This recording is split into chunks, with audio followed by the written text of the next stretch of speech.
सभी बंधुओं भाइयों को बहुत बहुत प्रणाम और मुफ्ती चैनल में आपका स्वागत है। आज भैया हमारे अंदर एक विचार उठ रहा है। मौन ही बोलना चाह रहा है और मौन ही आपकी तरफ से कुछ बोलेगा। तो हमारे अंदर एक प्रश्न ये उठ रहा है कि मुक्त होने में शिक्षा का बहुत बड़ा योगदान रहता है।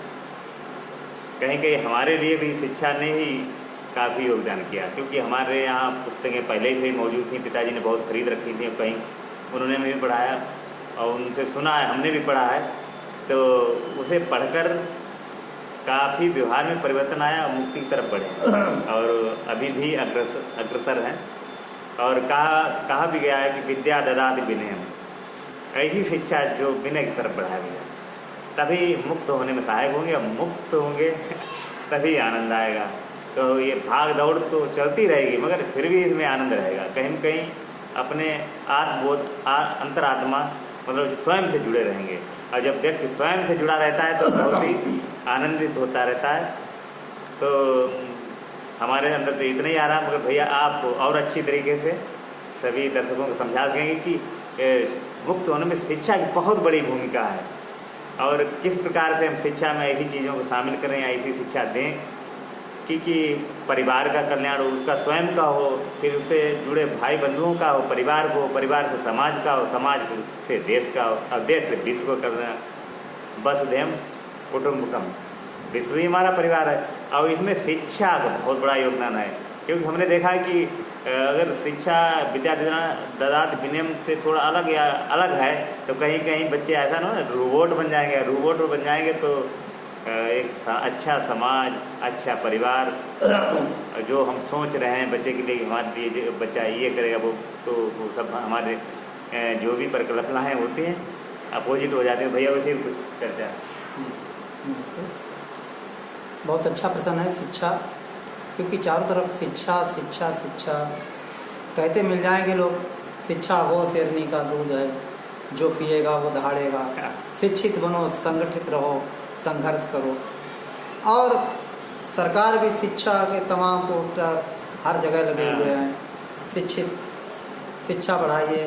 अरे रोजगार शिक्षा पे, महंगाई पे बात नहीं करते हैं, धर्म पे बात करते हैं। कोई कहेगा कि शिक्षा, कुल मिला के मतलब ये कहें कि बिन शिक्षा सब सून, यह स्थिति बन गई है।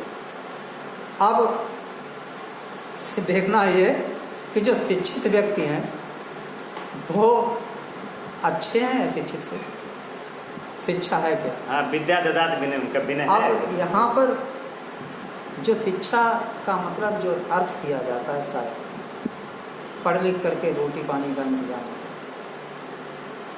और वहीं भारतेंदु कहते थे कि शिक्षा तेरा नाश हो तो नौकरी बनी।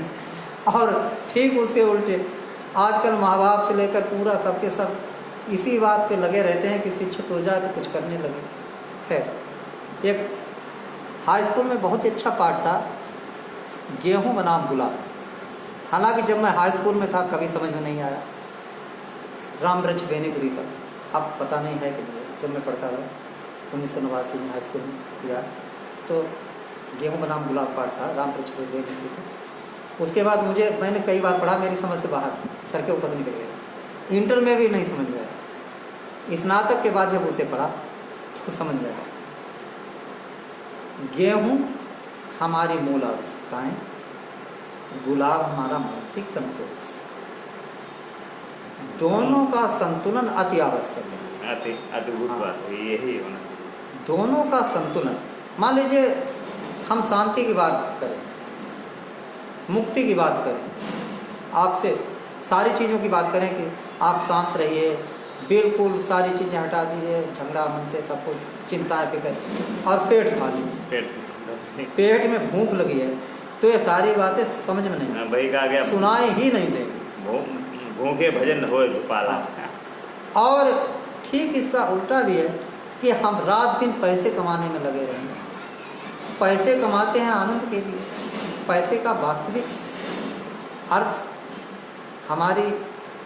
हमें संतोष देना है, मतलब हमारी इच्छाओं की पूर्ति। जैसे हमें भूख लगी तो भोजन की पूर्ति, हमें कपड़े की आवश्यकता है तो कपड़े की पूर्ति, हमें मकान की आवश्यकता है तो मकान की पूर्ति। तो पैसा हमारी ज़रूरतों की पूर्ति के लिए है, लेकिन हम उतने उलझ जाएं कि हम ज़रूरतें ही भूल जाएं, और ज़रूरतें पूरी होने पर हमें जो एक संतोष मिलना चाहिए वो ही गायब हो जाए। भोजन करते समय भी हम हाँ कैसे और कमाएं, यानी ये भूल जाए कि पैसा हमारे लिए है, फिर हम ही पैसे के लिए हो जाते हैं। ये भी ठीक वैसा है, यानी दोनों जब असंतुलित होते हैं, जब एक उस पे होते हैं तो दोनों ही व्यर्थ होते हैं। अब आते हैं कि शिक्षा क्या है। ठीक है, मान लीजिए यदि कोई व्यक्ति पढ़ लिख करके नौकरी लग जाती है, या कोई बिजनेस करता है, या कोई अन्य काम कर लेता है, उसके बाद हम देखते हैं कि वो महत्व किसे देता है। शिक्षित व्यक्ति, फिर से मैं दोहराता हूँ, शिक्षित व्यक्ति वही है जिसे उच्चतम मूल्यों का बोध हो, जिसे उच्चतम मूल्य का बोध हो। हम अपने जीवन में महत्व किसे देते हैं, महत्व किसे देते हैं, उससे शिक्षा साफ जाहिर हो जाती है कि आप शिक्षित हैं या नहीं। हाँ, कई बार ऐसा होता है भैया, ये दो भाई हैं, अगर एक बहुत पढ़ गया सर्विस में चला गया और छोटा कम पढ़ पाया, काम सर्विस करा, तो उसका आपस में व्यवहार काफ़ी बदल जाता है। अब यहाँ पर ये देखते हैं कि हम मूल्य किसे देते हैं, हम महत्व किसे देते हैं। महत्व से शिक्षा पता चलती है। हम महत्व यदि अपनी आवश्यकताओं की पूर्ति के लिए पैसे के लिए देते रहते हैं तो वो सबसे बड़ा अशिक्षित है। उससे तो अच्छा शिक्षित वो है जो खेत में काम किया उसने और वहीं रोटी खा के पेड़ के नीचे सो गया, उसे कल की फिक्र नहीं है, कोई बात नहीं। ये भी कहा, लेकिन एक शांति के साथ उसे नींद आ रही है, ठीक, वो शिक्षित है। फिर हम आगे बढ़ते हैं। एक बहुत ही अच्छी बात है कही, शिक्षा, एक शिक्षित व्यक्ति संवेदनशील होना चाहिए या हो जाता है। हमें, क्योंकि शिक्षा हमें बोध कराती है, जैसे जीव विज्ञान बोध कराता है कि ऐसे कोशिकाएं बनती हैं, ऐसे ब्लड चलता है, ठीक इसका जब बोध हो जाए तो हमारे अंदर जो है, ये साइंस इसीलिए पढ़ाई जाती है कि जो हमारे अंदर चल रहा है, या ऐसे कहते हैं कि वो ही दूसरे के अंदर चल रहा है, या फिर जो दूसरे के अंदर चल रहा है वो ही हमारे अंदर चल रहा है, और वहीं पे जो हमारे उसके बीच की जो आपसी जो दूरत्व की भावना है वो समाप्त हो जाती है। सच में वही शिक्षित होता है। अब यहाँ पर आगे बढ़ते हैं कि मान लीजिए एक व्यक्ति गांव में है, ठीक है, दो भाई हैं या दो पड़ोसी मान लीजिए, या दो अदर बिरादरी के पड़ोसी हैं। एक इधर घर है, एक गली के उधर घर है। इधर वाला उधर का छप्पर उठाने के लिए चला जाता था, इधर वाला इधर छप्पर उठवाता था, उसका छुआ देता था, एक दूसरे के काम आते थे।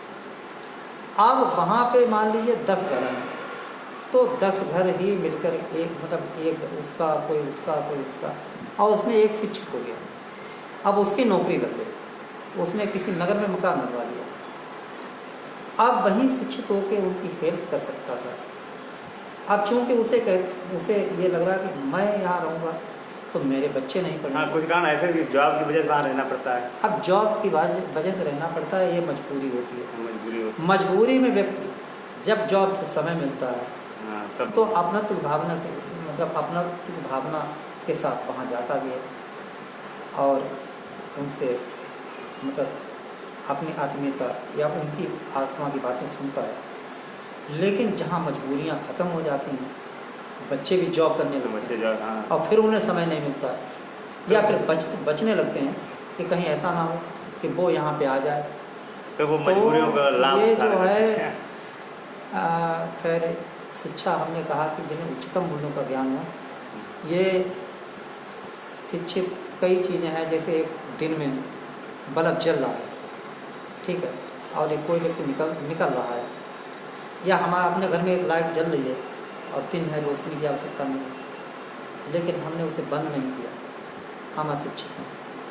हम रास्ते से जा रहे हैं, एक पत्थर पड़ा हुआ है छोटा सा, हमने अपनी बाइक निकाल ली, लेकिन हमने 1 मिनट के लिए बाइक रोक के और उसे उठाया नहीं, क्योंकि दूसरा पीछे से आने वाला उसे टकरा के गिर सकता है। हमने नहीं उठाया, देखने के बावजूद हम अशिक्षित हैं। कोई रो रहा है, हमने कारण ढूंढ लिया, एक बच्चा रो रहा है, हम कहने लगे कि बच्चे को संभाल नहीं पाते हैं और पैदा करके छोड़ देते हैं, हम अशिक्षित हैं। अशिक्षित हैं। किसी के दर्द हो रहा है, संवेदना हमने करना हाँ जरूरी है।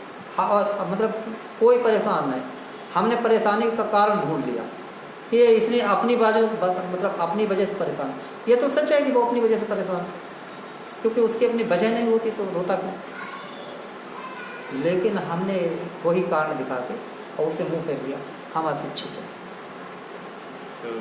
तो हमारे पास में रहने वाला भूखा सो रहा है और हमने पनीर खा के, रसमलाई खा के अच्छी से गहरी नींद ले ली, हम अशिक्षित हैं।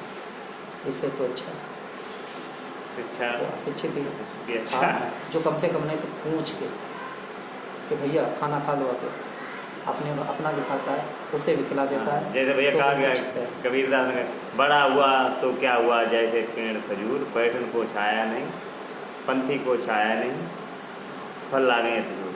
तो शिक्षा ऐसी हो जो सर्वांगीण विकास करे, हम अपने समाज परिवार सबको संवेदना के साथ जुड़े रहें, ऐसा न कर दे कि हमको रोबोट बना दे। तो भैया आपने बहुत ही अच्छे विचार रखे और हम सोच रहे हैं कि हो सकता है किसी समझ में आएगा तो शिक्षा में परिवर्तन स्वयं करें और देश का विकास होगा, अपना तो ही होगा ही साथ।